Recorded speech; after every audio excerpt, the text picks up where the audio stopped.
میرے آقا صلی اللہ تعالیٰ علیہ وسلم کا فرمان عالی شان ہے، من صلی علیہ صلاۃ واحدۃ، کہ جس نے مجھ پر ایک بار درود پاک پڑھا، صلی اللہ علیہ عشرہ، رب کریم اس پر 10 رحمتیں نازل فرماتا۔ فرمایا ومن صلی علیہ عشرا صلی اللہ علیہ مئۃ، جس نے مجھ پر 10 بار درود پاک پڑھا اللہ اس پر 100 رحمتیں نازل فرماتا ہے۔ ومن صلی علیہ مئۃ صلی اللہ علیہ الفا، جس نے مجھ پر 100 بار درود پاک پڑھا اللہ 1000 رحمتیں نازل فرماتا ہے۔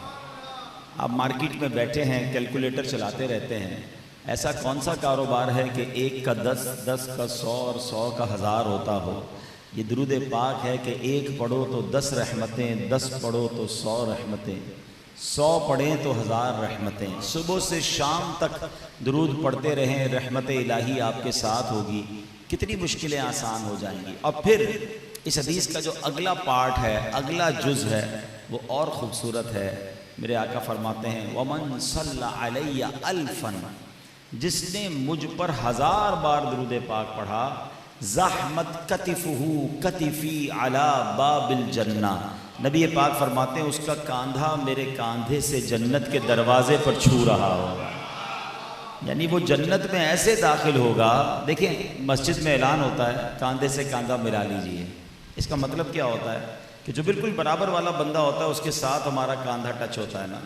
اب بتائیے کہ جس کا کاندھا نبی پاک سے جنت کے دروازے پر ٹچ ہو رہا ہوگا، اس کے تو وارے نیارے ہو جائیں گے نا۔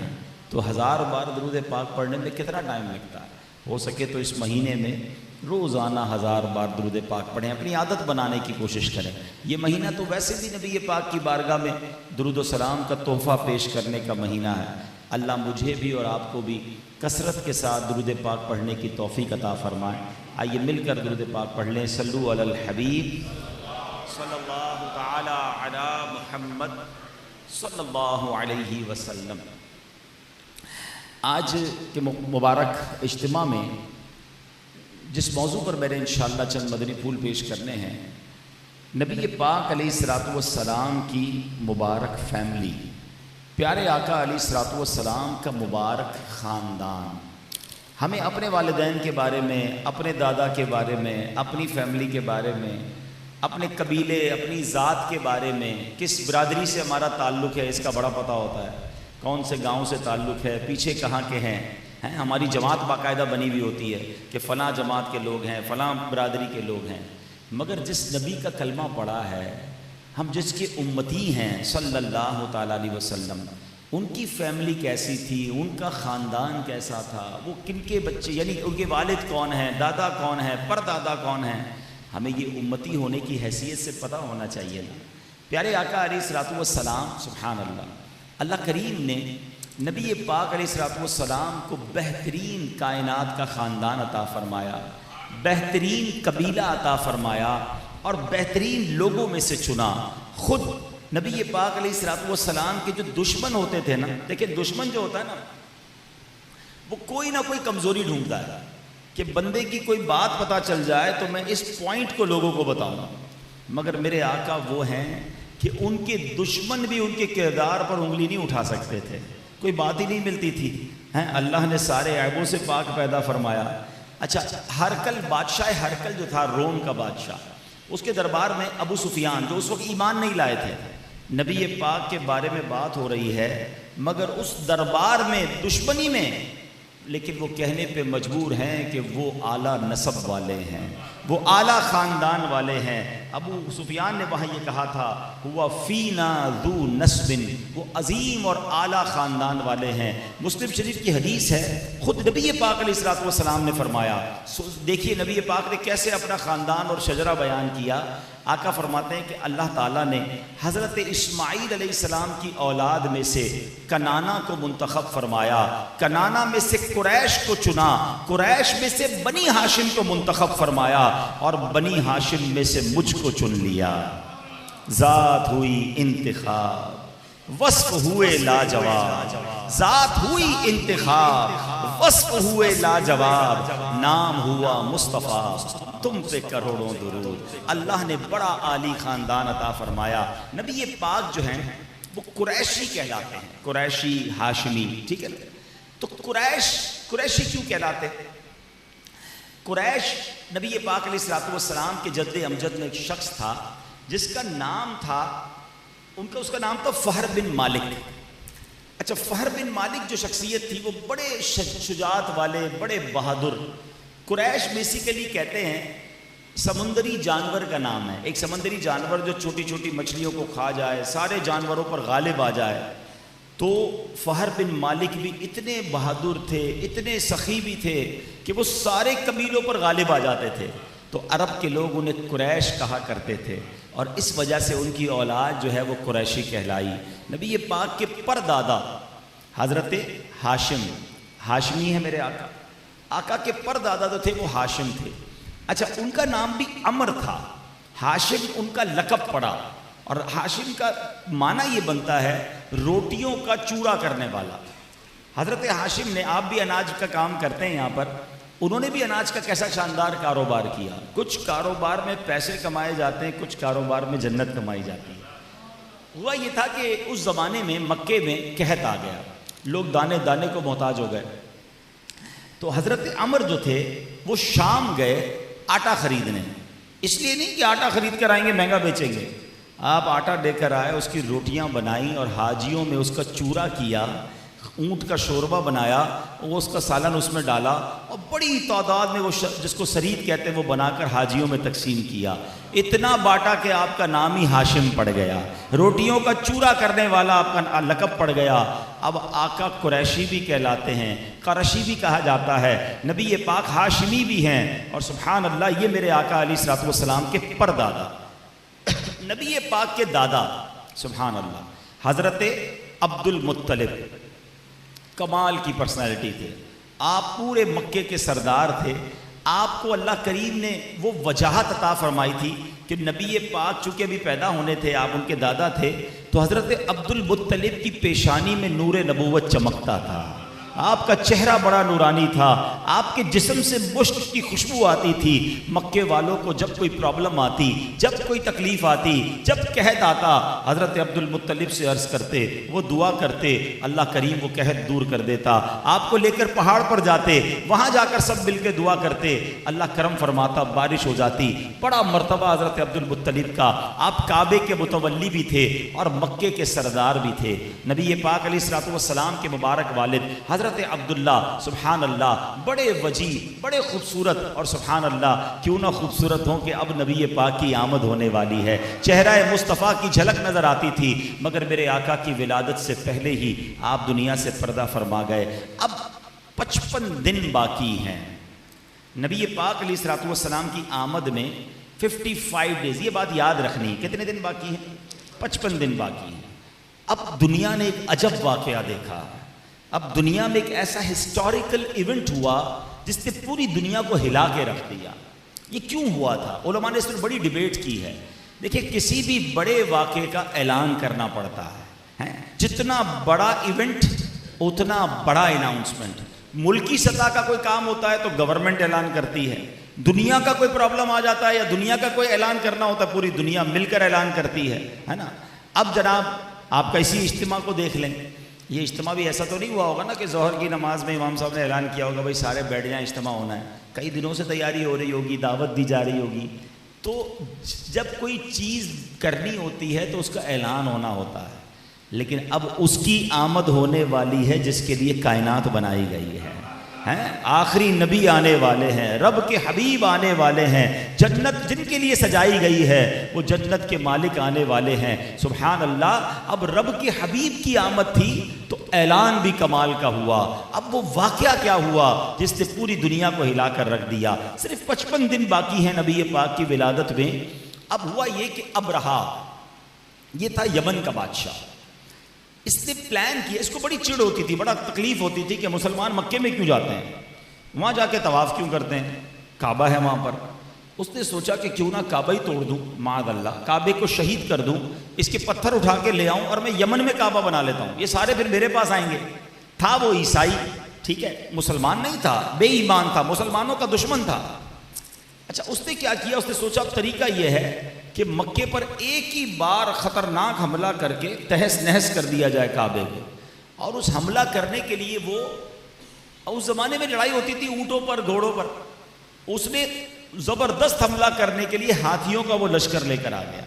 اب مثال کے طور پہ آج کے دور میں کہتے ہیں یار بڑا ایک سپر پاور ملک ہے، اس کے پاس ایسے ہتھیار ہیں، ایسے جہاز ہیں جس کا کسی کے پاس جواب ہی نہیں ہے۔ اب جس قوم کے پاس اونٹ اور گھوڑے ہوں ادھر اب ہاتھی لے کے چلے جائیں تو کمپیریزن ہی نہ بچا نا۔ اب اس نے ایک اور کام کیا کیا کہ ہاتھیوں کا لشکر لے کر گیا، مکے کو کارڈن آف کیا، اور جتنے مویشی تھے، بھیڑ، بکریاں، اونٹ، گھوڑے، جو جانور تھے، ان کو اٹھانا شروع کر دیے۔ اب اس زمانے میں بھی اور آج بھی اگر آپ گاؤں گوٹھوں میں جائیں تو لوگوں کا روزی روزگار جانوروں سے چلتا ہے، بھینسیں، گائیں، بکریاں، دودھ اس کے نکالتے ہیں، اسی سے کام چلتا ہے ان کا۔ اب انہوں نے جانور گرفتار کرنا شروع کر دی، جانور پکڑنا شروع کر دیے۔ ظاہر ہے یہ بڑا پینک ہو گیا، مکے کے لوگ پریشان ہو گئے، حضرت عبد المطلب کے پاس گئے کہ ایک تو یہ ہاتھیوں کا لشکر لے کر آ گیا حملہ کرنے، دوسرا جانور بھی لے گیا۔ حضرت عبد المطلب ابرہہ سے ملنے گئے۔ اس نے کیا کیا تھا، مکے کے باہر ایک اپنا پڑاؤ ڈالا تھا، خیمہ لگایا تھا۔ اب جب پتہ چلا کہ مکے کا سردار آیا اب سے ملنے، ویسے ہی وہ تکبر میں آیا تھا، پراؤڈ میں تھا کہ چلو ابھی آئیں گے، معذرت کریں گے، نیگوشیشن کریں گے، اتنا بڑا میں لشکر لے کر آیا ہوں۔ لیکن جیسے ہی حضرت عبد المطلب اس کے خیمے میں داخل ہوئے نا، اللہ نے چہرے کو وہ نور دیا تھا، وقار دیا تھا، بادشاہ دیکھ کر اپنی سیٹ سے کھڑا ہو گیا اور عزت سے بٹھایا کہ فرمائیے آپ آئے ہیں۔ تو آپ نے بڑی عجیب بات کی۔ حضرت عبد المطلب کہتے ہیں کہ تم نے مکے والوں کے جانور پکڑ لیے، ہماری بھیڑ بکریاں اٹھا لی ہیں، وہ واپس کر دو۔ وہ حیران ہو گیا، وہ کہتا ہے میں تو سمجھا آپ مجھ سے مکے کی، کعبے کی بات کریں گے، کعبے کی حفاظت کی بات کریں گے، اپنے مرکز کی حفاظت کی بات کریں گے، آپ کو اپنے جانوروں کی پڑی ہوئی ہے، آپ کیسے سردار ہیں؟ اللہ اکبر۔ حضرت عبد المطلب نے جو اب جواب دیا نا، ہسٹوریکل رپلائی تھا، آج بھی تاریخ کی کتابوں میں وہ سنہرے حروف سے لکھا ہوا ہے۔ آپ نے کہا ان جانوروں کا مالک ہم ہیں، یہ ہمارے جانور واپس لوٹا دو، کعبے کا مالک جو ہے وہ خود حفاظت فرما لے گا، جس کا گھر ہے کعبہ وہ حفاظت کرے گا، ہم نے اس کی حفاظت نہیں کرنی، تم ہمارے جانور واپس کر دو۔ اچھا اس وقت ابرہہ سمجھا کہ یہ تو ڈر گئے، لگتا ہے پریشر میں آ گئے، ان کو اپنے جانوروں کی پڑی ہے، کہ ٹھیک ہے لے لو، سب اعلان کیا ان کے جانور ان کو واپس کر دو۔ آپ جانور آپ نے لیے، آپ نے ایک اور نرالا کام کیا۔ دنیا میں کہیں بھی اگر کوئی حملہ ہوتا ہے تو فوج روکنے کے لیے کھڑی ہوتی ہے نا، آپ نے مکے والوں میں اعلان کیا کہ اپنے جانور لو، سارے پہاڑوں پہ چلے جاؤ۔ اچھا جو ماشاءاللہ مکے شریف گئے ہیں، اللہ بار بار حاضری عطا فرمائے۔ اچھا اب تو کئی پہاڑ توڑ دیے نا، پہلے تو بالکل کعبے کے چاروں طرف پہاڑی پہاڑ تھے، ٹھیک ہے نا۔ اب ذرا امیجنیشن کریں، حرم شریف تو اب بن گیا، اگر حرم شریف نہ ہو، صرف کعبہ ہو اور چاروں طرف پہاڑ ہوں، بیچ میں کعبہ ہے، تو حضرت عبد المطلب نے اناؤنس کیا کہ سارے مکے کے لوگ پہاڑوں پر چلے جائیں۔ سارے لوگ چلے گئے، نو بڈی دیئر ٹو ریزسٹ، کوئی رکاوٹ ہی نہیں ہے۔ اکیلے حضرت عبد المطلب اب کعبے پر جاتے ہیں اور کعبے کی دیوار پکڑ کر جو رکت انگیز دعا کرتے ہیں کہ اے اللہ آج تو نے اپنی قدرت کا نظارہ دکھانا ہے، اے اللہ آج تو نے اپنے گھر کی حفاظت کرنی ہے، ان بے ایمانوں کو، ان غیر مسلموں کو بتا دے کہ اسلام جو ہے تیرا نام لینے والے حق پر ہیں۔ آپ روتے رہے، گڑ گڑاتے رہے، دعا کرتے رہے، کوئی اور نہیں ہے، سارے مکے والے پہاڑوں پر ہیں، آپ نے دعا کی اور آپ بھی پہاڑ پہ چلے گئے ہیں، یعنی کعبے کو تنہا چھوڑ دیا۔ اور ادھر کیا ہوا، ابرہہ نے اب اپنے لشکر کو حکم دیا کہ چڑھائی کر دو، ہے ہی کوئی نہیں رکاوٹ۔ لیکن کمال یہ ہوا کہ جو ابرہہ بادشاہ تھا، جس ہاتھی پر وہ خود سوار تھا، وہ ہاتھی ہلتا ہی نہیں تھا، وہ جیسے ہی کعبے کی طرف رک کرتے رک جاتا تھا، چلتا ہی نہیں، اس کو واپس موڑتے چلنا شروع کر دیتا۔ اب بھی پریشان کہ معاملہ کیا ہے، اور اب اللہ کریم نے اپنی قدرت کا نظارہ دکھایا۔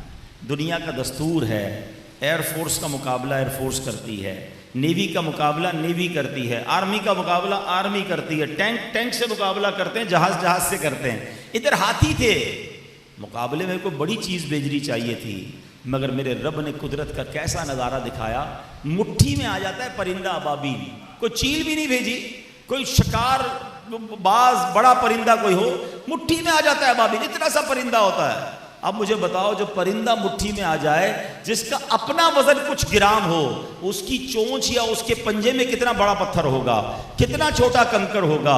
اللہ اکبر۔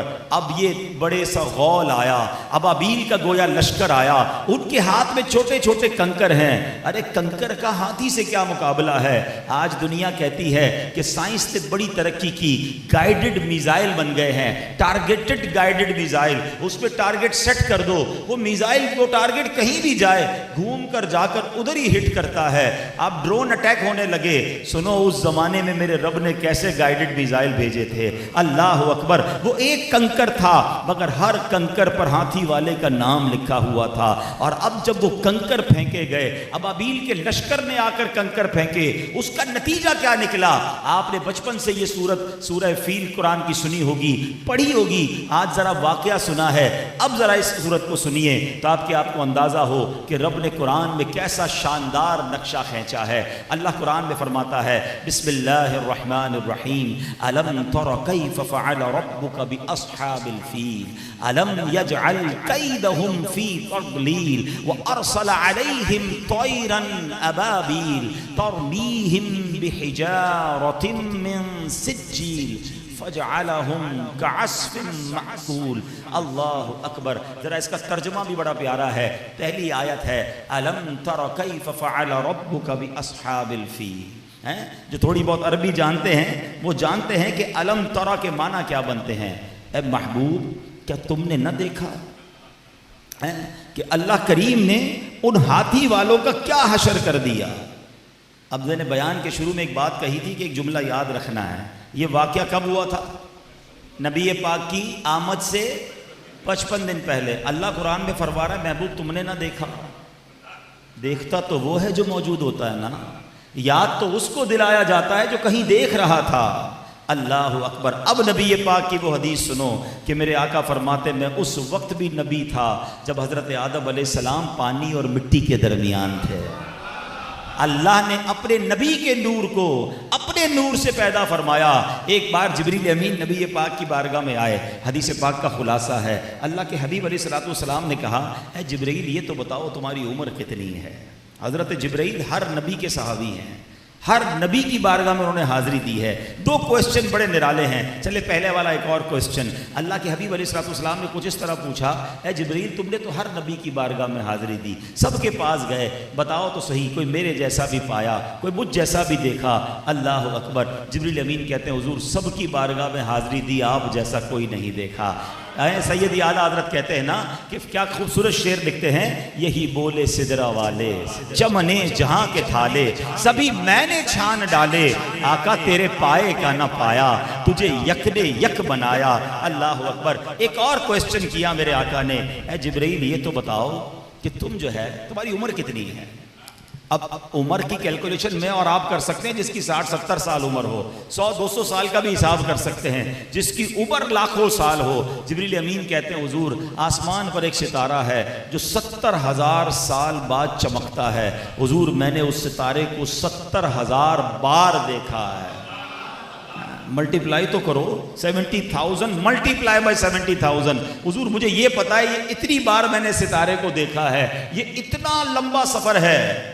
سنو میرے آقا کیا فرماتے ہیں، فرمایا جبریل وہ ستارہ میں ہی ہوں، جس کو تم چمکتے دیکھتے تھے وہ ستارہ میں ہوں۔ تو میرے آقا تو جب سے موجود ہیں، وہی ہے اول، وہی ہے آخر، وہی ہے ظاہر، وہی ہے باطن، اسی کے جلوے، اسی سے ملنے، اسی سے اس کی طرف گئے تھے۔ تو سبحان اللہ۔ اب اللہ قرآن میں فرما رہا ہے الم تر کیف فعل ربک باصحاب الفیل الم یجعل کیدہم فی تضلیل۔ اللہ قرآن میں فرما رہا ہے کہ اے محبوب کیا آپ نے نہ دیکھا کہ آپ کے رب نے ان ہاتھی والوں کا کیا حال کر دیا اور کیا ان کے داؤ کو تباہی میں نہ ڈال دیا؟ جتنی پلاننگ تھی تہس نہس ہو کے رکھ گئی نا۔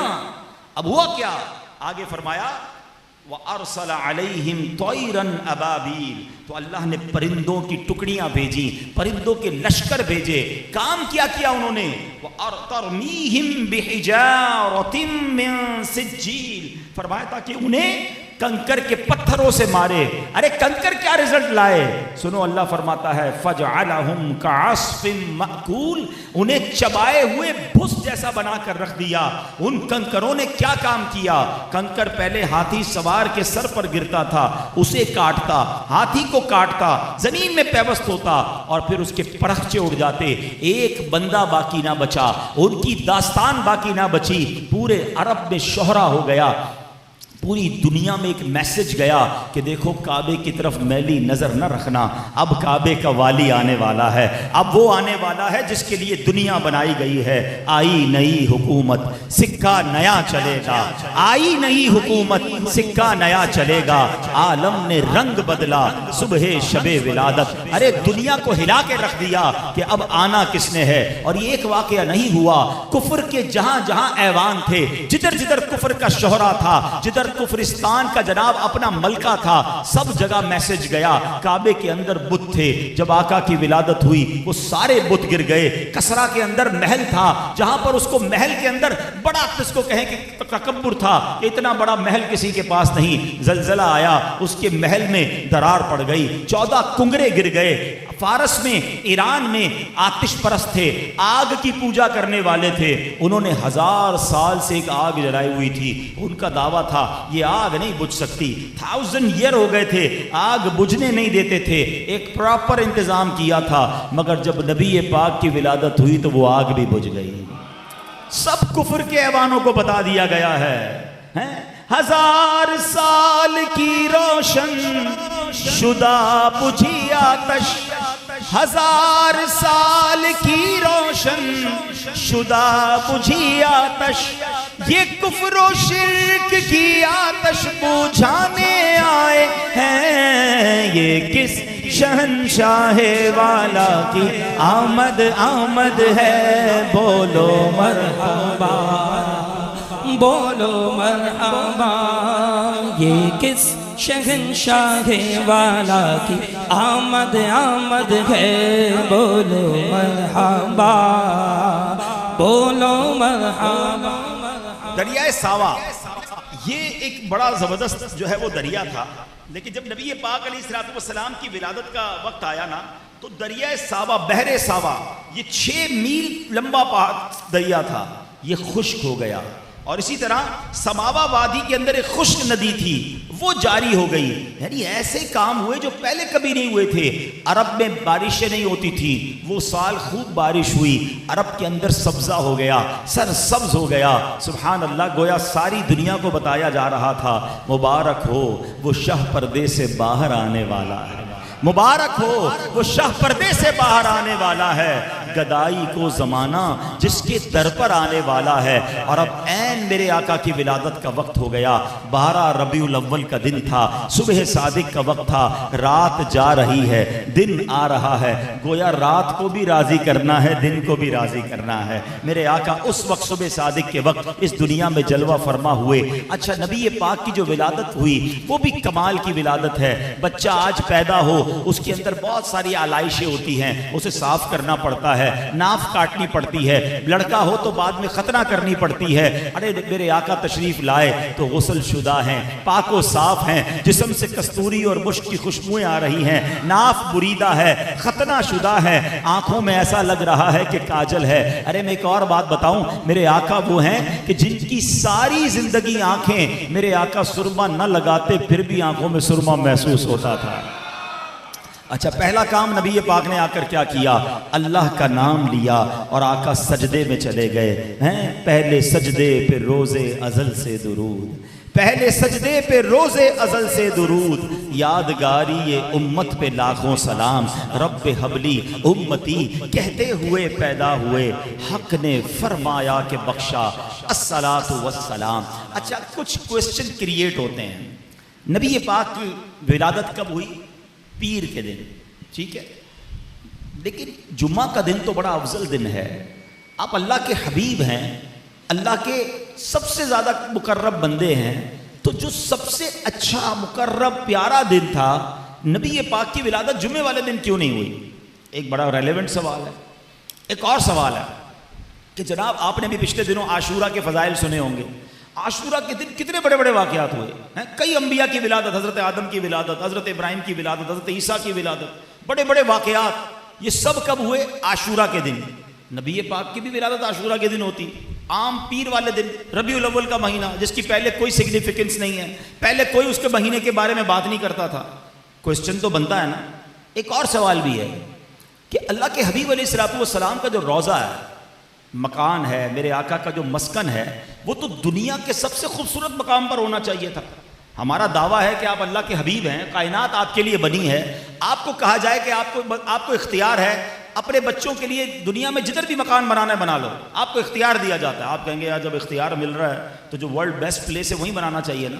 تو اللہ نے اپنے حبیب کا گھر، اللہ نے اپنے حبیب کا مسکن اس شہر میں کیوں بنایا کہ جہاں پر ریگستان ہے، جہاں پر دھوپ ہے، جہاں نہ بارش ہے، نہ جھرنے ہیں، نہ آبشار ہیں۔ دنیا میں کہا جاتا ہے سوئٹزرلینڈ بڑا خوبصورت ہے، یورپی زمین، پاکستان کے بھی چلو نارتھ ایریا جائے تو بڑا خوبصورت لگتا ہے، یہ مدینہ کیوں چنا گیا؟ یہ بھی سوال بنتا ہے۔ اچھا چلیں جناب، عرب میں ہی اگر اللہ کے حبیب علیہ الصلوۃ والسلام کا مسکن بننا تھا، روضہ بننا تھا، تو مکہ موجود تھا، کعبہ موجود ہے وہاں پر، اتنا مقدس شہر جہاں حج ہوتا ہے، عمرہ، طواف، مزدلفہ، عرفات، وہیں بنایا جاتا۔ یہ الگ شہر جس کو پہلے کوئی نہیں جانتا تھا، بلکہ اس کو تو یثرب کہتے تھے، آفتوں اور بلاؤں والی زمین۔ یہ 3-4 کوسچن جو ہے نا، یہ بڑے ریلیونٹ ہیں، اور جب ان تینوں چاروں کا جواب ملے گا تو ایمان اور تازہ ہو جائے گا۔ ہاں، پیر والا دن کیوں چنا گیا؟ ہاں، علماء کہتے ہیں اگر جمعے کے دن ولادت ہو جاتی نا تو لوگ کہتے ہیں یہ دن تو پہلے بھی بڑا مبارک تھا، چلو یہ نبی پاک کی ولادت کا بھی دن ہے، اس دن بھی تھوڑی سی عبادت کر لو، ان کا ذکر کر لو۔ کہا نہیں، جمعہ الگ منایا جائے، پیر الگ منایا جائے۔ پیر کو اس سے پہلے کوئی نہ جانتا ہو، اب پیر اسپیشلی میرے محبوب کی طرف سے یاد رکھی جائے۔ اور یہی بات بریلی کے تاجدار کہتے ہیں، فرماتے جمعہ مکہ تھا عید اہل عبادت کے لیے۔ مکے کا جمعہ، ایک تو مکہ ویسے ہی عبادت کا ثواب بڑھ جاتا ہے، جمعے کا دن آ جائے تو نور علی نور، عبادت کرنے والوں کے لیے عید کا دن بن جاتا ہے جمعے کا، مکے کا جمعہ۔ لیکن سنو، جمعہ مکہ تھا عید اہل عبادت کے لیے۔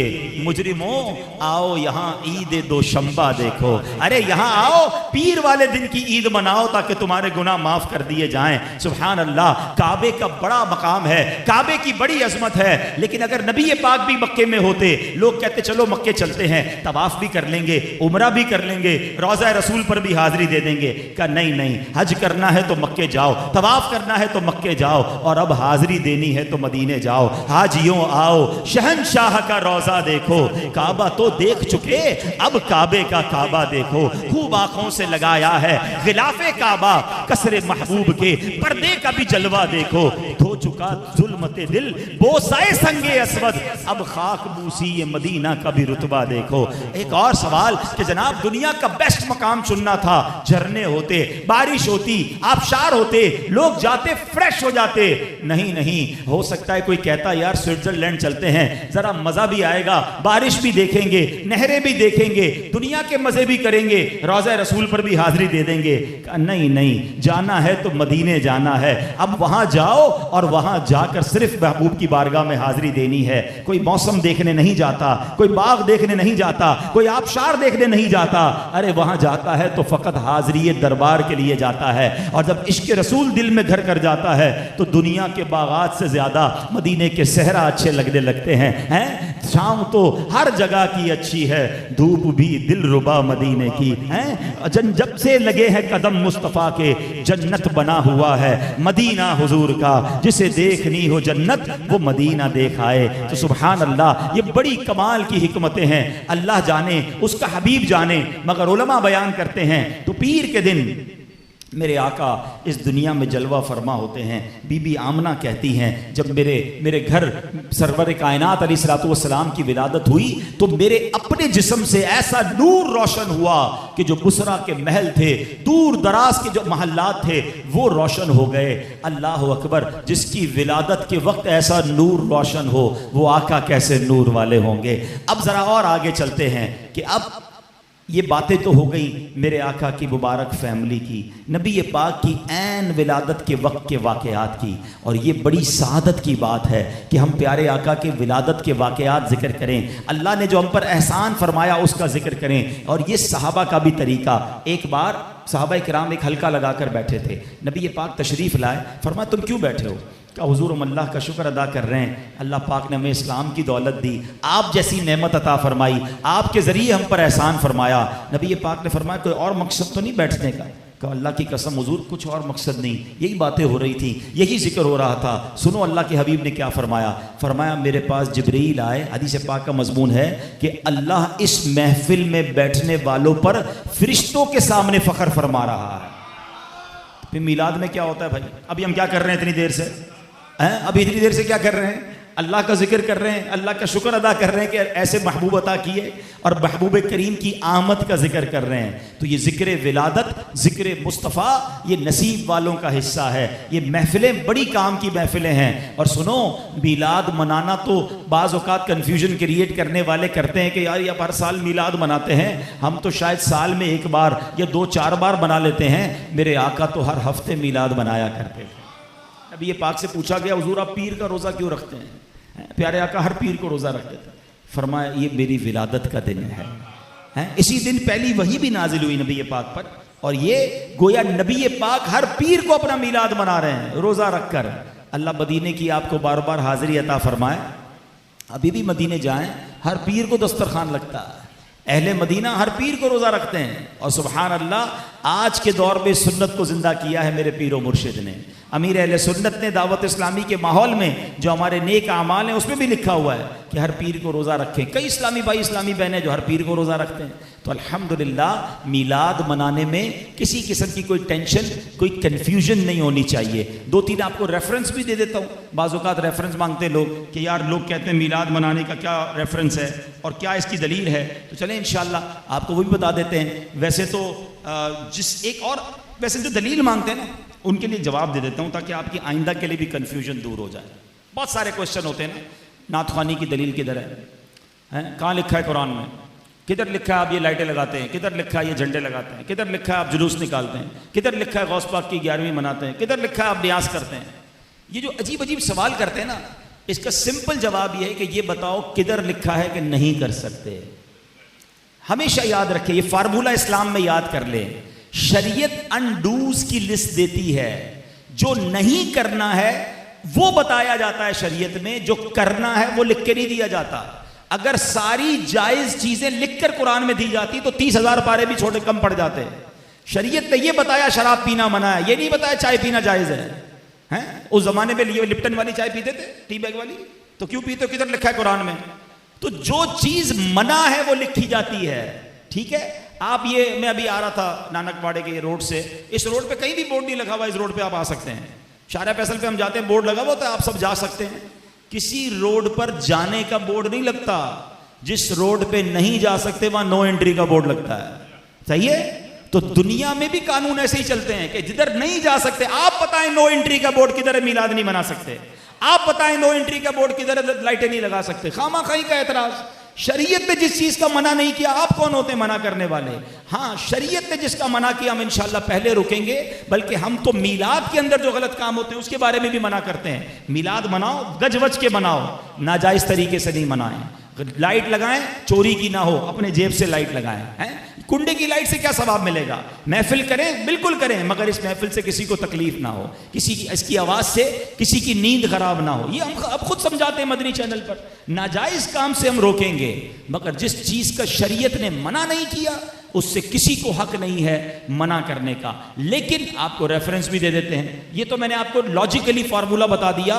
آئندہ کوئی بھی آپ سے دلیل پوچھے آپ اس سے دلیل پوچھیں کہ یہ بتاؤ کہ منع کدھر ہے، اور اگر وہ کہتا ہے کہ نہیں جناب جائز کی دلیل ہونا ضروری ہے تو پھر تو دنیا ہی نہیں چل سکتی ہے۔ میں مائک میں بیان کر رہا ہوں، یہ میرے آقا کے دور میں نہیں تھا، آپ پنکھوں کے نیچے بیٹھے ہیں، یہ نبی پاک کے دور میں نہیں تھا۔ ہم قرآن کتابوں میں پڑھتے ہیں، یہ قرآن پیپرز پر نہیں تھا، قرآن پہ اعراب لگے ہوئے ہیں زبر زیر پیش، یہ میرے آقا کے دور میں نہیں تھا۔ ہم تراویح پڑھتے ہیں، یہ نبی پاک کے دور میں نہیں تھا۔ حرم شریف پہ بھی شبینے کی نماز ہوتی ہے، یہ آقا اور صحابہ کے دور میں نہیں تھا۔ تو اب کہا جائے گا اچھا ہی کام ہے نا اس لیے شروع ہو گیا، تو ہم بھی تو یہی کہہ رہے ہیں اچھا کام ہے چلنے دو نا بھائی، اللہ رسول کی باتیں ہی ہوتی ہے نا۔ میلاد کے ذکر میں لوگوں کے دل میں عشق رسول ہی تو بڑھتا ہے، پھر پرابلم کائے کو ہے؟ کسی کی شادی پر پرابلم نہیں، کسی کی برتھ ڈے پر پرابلم نہیں، کروڑوں روپے خرچہ کرے کوئی ٹینشن نہیں، ملکی دن منایا جائے، روڈ پہ پرچم لگائے جائیں کوئی ٹینشن ٹینشن نہیں، جب نبی کا پرچم بلند ہوتا ہے تو کیوں پرابلم ہوتا ہے؟ تو یہ پرابلم نہیں، پیٹ میں درد کچھ اور ہے، اور یہ درد اس زمانے سے ہے۔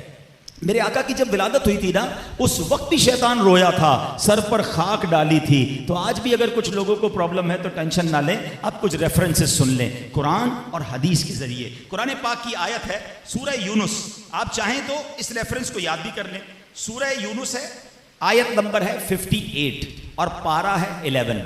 اللہ کریم قرآن میں کیا فرماتا ہے، پہلے ذرا غور سے سنیے گا۔ اللہ فرماتا ہے قل بفضل اللہ وبرحمتہ فبذلک فلیفرحوا هو خیر مما یجمعون۔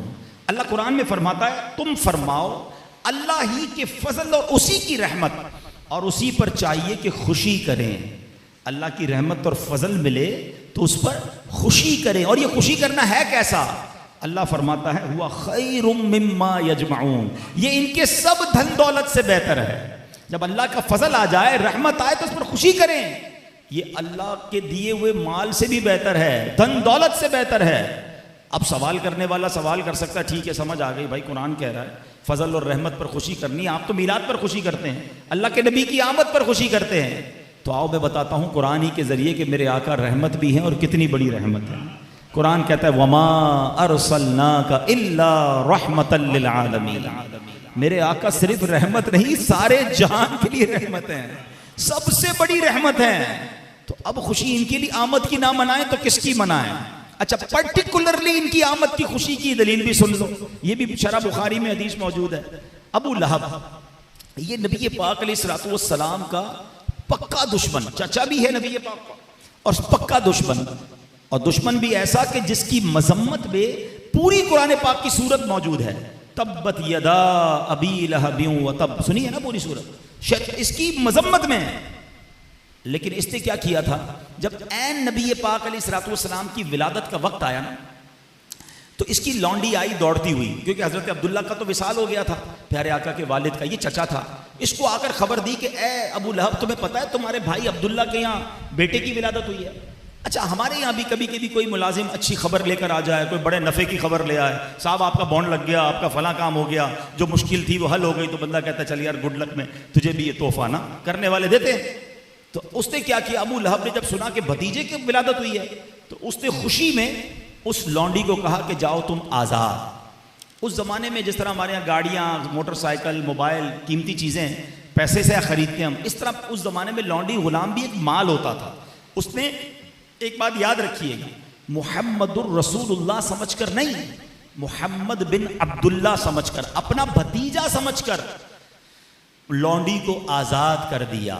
جب اس کا انتقال ہوا تو مرنے کے بعد، یہ حدیث کی کتابوں میں الفاظ موجود ہیں، اس کے رشتہ داروں نے دیکھا کہ ابو لہب تمہارے ساتھ کیا معاملہ ہوا، کہ بہت تکلیف میں ہوں، بڑے عذاب میں ہوں، لیکن ہر پیر کو مجھے اس انگلی سے تھوڑا سا پانی دیا جاتا ہے، تھوڑا ریلیکسیشن ملتا ہے، کیونکہ میں نے اس انگلی کے اشارے سے نبی پاک کی ولادت کے وقت اپنی لونڈی کو آزاد کیا تھا۔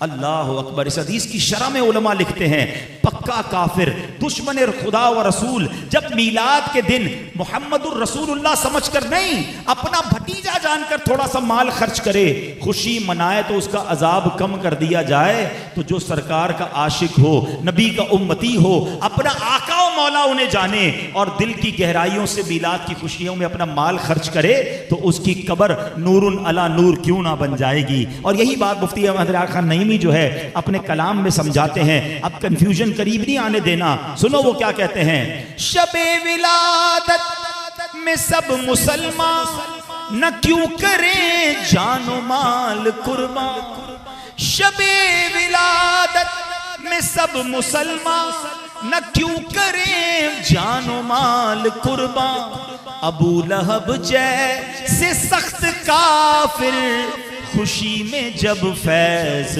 پا رہے ہیں، اور نثار تیری چہل پہل پر ہزاروں عیدیں ربیع الاول، سوائے ابلیس کے جہاں میں سبھی تو خوشیاں منا رہے ہیں۔ تو کنفیوز نہیں ہونا ہے، بالکل کنفیوز نہ ہو، بالکل شوق سے خوشی کرے، اور یہ خوشی اس لیے کہ میں نبی پاک سے پیار ہے، یہ محبت کا اظہار ہے نا۔ اچھا پھر جھنڈے کی دلیل بھی لے لو، پرچم کیوں لگاتے ہیں؟ پہلے تو میں نے آپ کو لاجیکلی دلیل دے دی ہے کہ نو انٹری کا بورڈ ان سے مانگنا، لیکن پھر بھی آپ کو دلیل دے دیتا ہوں۔ بی بی آمنہ رضی اللہ تعالیٰ عنہ فرماتی ہیں کہ جب نبی پاک کی ولادت ہوئی، ایک جھنڈا مشرق میں لگا، ایک جھنڈا مغرب میں لگایا گیا، اور ایک کعبے کی چھت پر لگا، اور آقا کی ولادت ہو گئی۔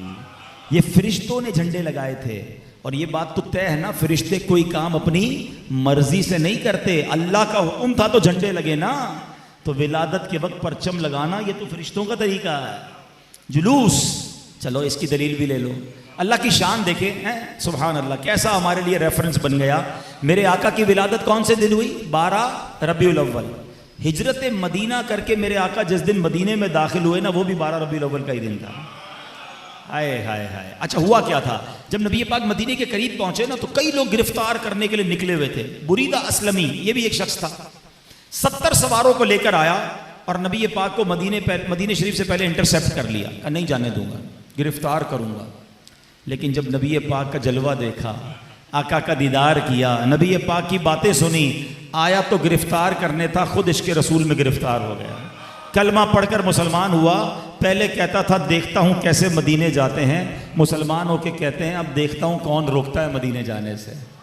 اب کا حضور جائیں گے مگر جلوس کے ساتھ جائیں گے، گج وج کے جائیں گے، اپنا امامہ اتارا، اپنے نیزے پر لگایا۔ یہ حدیث کی کتابوں میں الفاظ موجود ہیں۔ بریدہ اسلمی آگے آگے۔ اب ذرا اس تصور کرو اس جلوس کا، مدینے کی گلیاں ہیں، 12 ربیع الاول کا دن ہے۔ دن کون سا ہے؟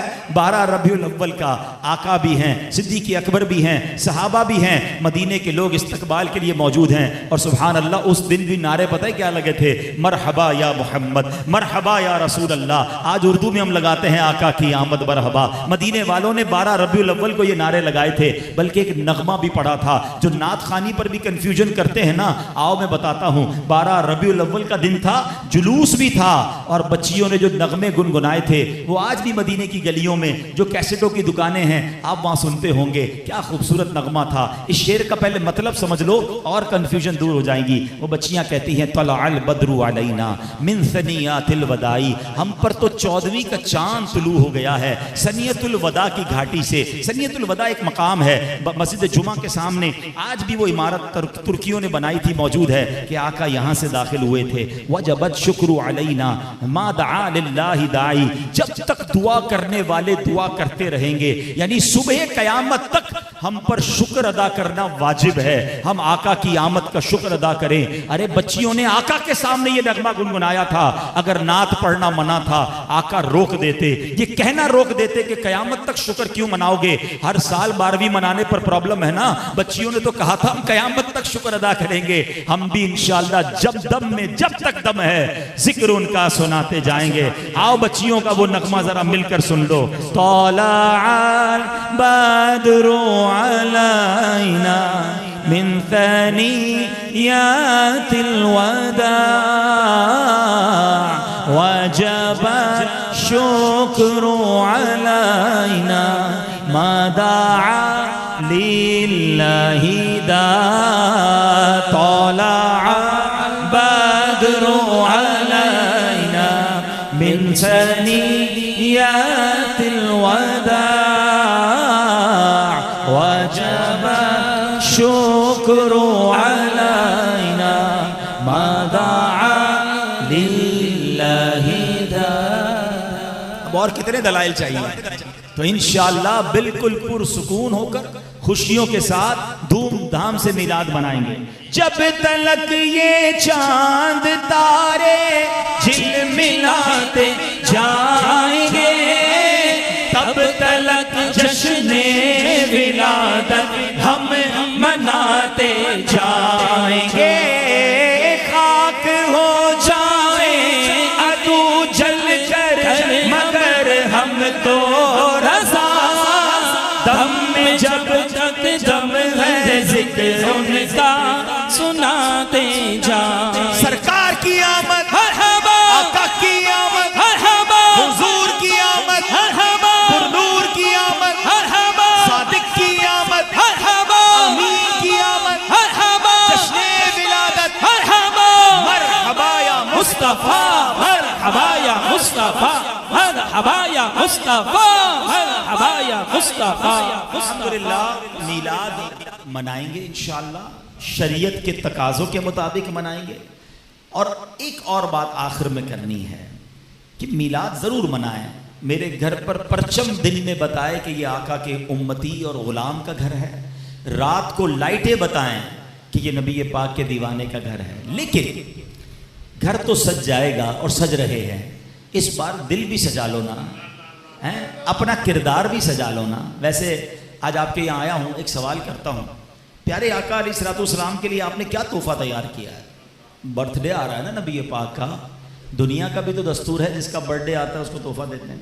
بچے کی برتھ ڈے ہو تو ٹوائز دیتے ہیں، چاکلیٹ دیتے ہیں، بڑا ہو تو کپڑے دیتے ہیں، عطر دیتے ہیں۔ آقا علیہ الصلوۃ والسلام کو کیا تحفہ دیں گے؟ اچھا، اب تحفہ بھی وہ دینا چاہیے جو ان کو پسند ہو۔ جس کو تحفہ دیتے کہتے ہیں اس کو پسند کیا وہ دوں تو زیادہ اچھا لگے گا نا۔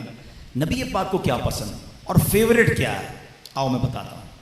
آقا علیہ الصلوۃ والسلام فرماتے ہیں جعلت قرۃ عینی فی الصلاۃ، نماز میں میری آنکھوں کی ٹھنڈک ہے۔ تو کیا ایسا نہیں ہو سکتا کہ اب آج سے 5 وقت پابندی سے نماز کا تحفہ نبی پاک کو پیش کریں کہ حضور اب سے میں نے نماز شروع کر دی، یہی آپ کے لیے میلاد کا تحفہ ہے۔ سچ کا وعدہ کر کے، پکی نیت کر کے کہ آقا سچے آقا تھے۔ نبی پاک کا تو لقب تھا صادق۔ صادق آقا کا امتی جھوٹا کیسے ہو سکتا ہے؟ سچی بات سکھاتے ہی ہیں اور امتی جھوٹ بول رہا ہے، دھوکہ دیتا ہے؟